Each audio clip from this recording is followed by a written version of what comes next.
it just so happens that it happens to be the right thing to do as well. Right. Which once in a while that occurs. Yeah. What you're doing with that is the person has to basically be completely relax themselves, and you're moving their joints for them. There's in that sense, there's very little activity or voluntary movement on their part. They're just allowing themselves to be moved or shifted in a certain way. So that would be at the far end of therapy, where somebody is doing something to a patient. Yeah. And on the other end, education, you're interacting with a student, somebody who's learning something from you that you presumably have to teach them, and they want to learn, and in order to do that, the person has to be involved with some kind of voluntary activity and some kind of conscious, intentional effort on their part. So they're very different things, and there's a continuum there, and I feel that I'm, as a physical therapist and somebody who teaches this particular movement art and art of awareness in movement, that it's great to be able to move along that continuum. And if somebody comes to me and they need a little bit, I saw somebody this week who basically doesn't have any kind of severe pain problem. They wanted to renew their Alexander Technique lessons that they were taking with somebody else in another town. Yeah. And they were in Pasadena, so they came to see me for that. And that's what I gave them because that's what they wanted. But she also has some kind of orthopedic issues that we explored a little bit because I was able to do that with my background. Yeah. So it's an advantage. At one time I thought it was because I've studied a lot of different things and I do so many different things and I have the physical therapy background and license, it was actually perceived by me at one time as a detriment because it was just too confusing. How do I package myself? How do I sell myself to people? But now I feel a little bit more comfortable with it, and I see it as an advantage. But going back to the Alexander Technique, one of my teacher in mechanical diagnosis and therapy, Robin McKenzie, who I studied with, I was lucky to study with him. He once said that if I only had posture correction, now he has certain techniques for doing that, which seem kind of crude from our Alexandrian point of view, but they work. Yeah. They're useful to the extent that they're used. Would you like to swap chairs? There's no sink in this chair. No, I just want to get away from the back unless there's some kind of problem. Can I take my jacket off? Yeah, let's take our jackets off. Let's really get down to the nitty gritty now. No more stuff shirt, jacket type stuff. Now we're gonna roll our sleeves up. We're really gonna get down to the real nitty gritty. Exactly. All right. No more theory. Now we're really gonna get into some back pain. Now we're gonna sit.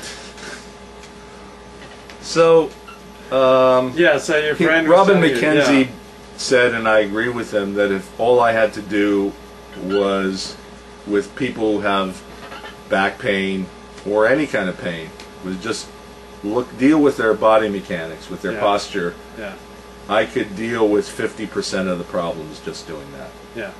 So it's what we do with the Alexander,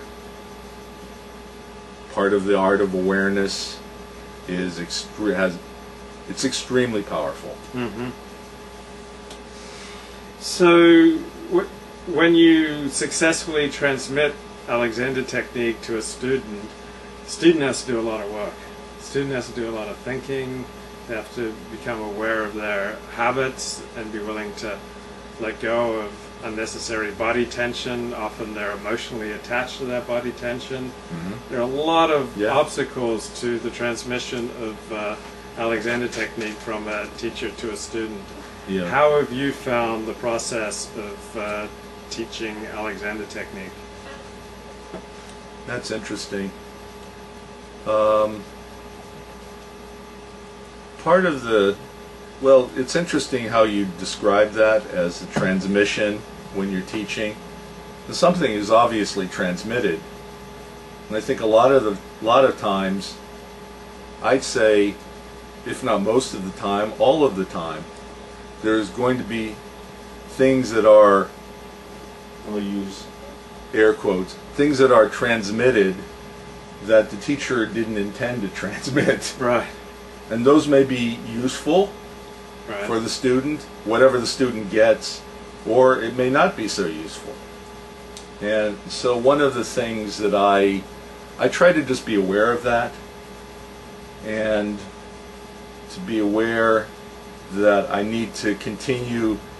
What can happen sometimes, and this is not just with the Alexander technique, but it's any kind of formalized, structured teaching, that there's a tremendous pull towards objectifying that teaching and turning it into, it can become a kind of a limited dogmatic system. Mm-hmm. And it's not necessarily a function of the Alexander technique or general semantics or sensory awareness or any kind of Zen, Judaism. Right. It could be anything like that, with a teaching that's become formalized and systematized, and that can be very useful. If it becomes objectified, then you end up teaching the form and getting too fixed on a particular form. And this was something that I was aware of fairly early on in the process, even when I was in school, and it's something I've continued to work on, that I really want to get to the essence or the core of what the Alexander technique was getting at when Mr. Alexander and his brother started formulating it. And I want to get to that level and then have it come out of me so it's not a form that I'm teaching. And in a way, part of what I was trying to do with the book also was to get down to those core elements that aren't necessarily simply just the Alexander technique, but that some underlying truths about, say truths, about how human beings function in movement that other traditions have also found, and that can be somehow verified or corroborated by scientific understandings of the body and nervous system and so forth. So that's a lot of what I've tried to do, is get down to the nitty-gritty and get away from the form. And yeah, you need there's a certain value in learning forms. In the Alexander technique, we have various forms of teaching, like chair work, right, a table work. Right. But within that, there's a tremendous possibility for an individual to, the style that you develop is going to ultimately be the style that comes out of you. And if you I think it happens that people end up getting stuck in a form, and I've seen people who they end up at the end of their Alexander training, and I knew people like this who really seemed to be paralyzed. Not only paralyzed to move in certain ways that weren't acceptable according to the way the teacher was presenting it, but also paralyzed in terms of being a teacher. I had to go out when I got my certificate from the Troop Matthews School. I was teaching people, I was touching people, I was working with all kinds of people with all kinds of problems and disabilities, and I didn't have I'm glad I didn't have the luxury of saying, well, can I touch this person, and maybe I'm going to harm them. I just had, it was part of my job. I had to, I'm touching people, making contact with people. I'm helping them